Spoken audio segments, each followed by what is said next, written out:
Gazetari i showbizit Elton Tozic është shfaqur për herë të parë publikisht pas dhunës së rëndë që pësoi disa ditë më parë.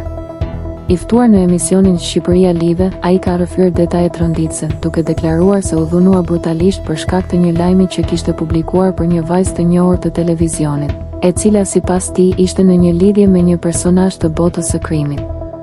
Tozaj tregon se pas publikimit të videove ka marrë kërcënime serioze për jetën, ndërsa dhuna ndodhi pas një takimi me dy persona që i njihte.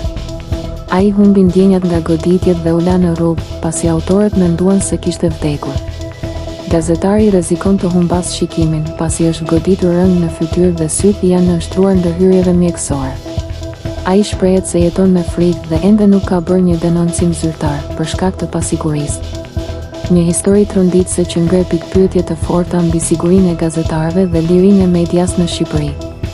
Ngjarja ngre shqetësime të forta mbi sigurinë e gazetarëve dhe lirinë e medias. Mendimi juaj?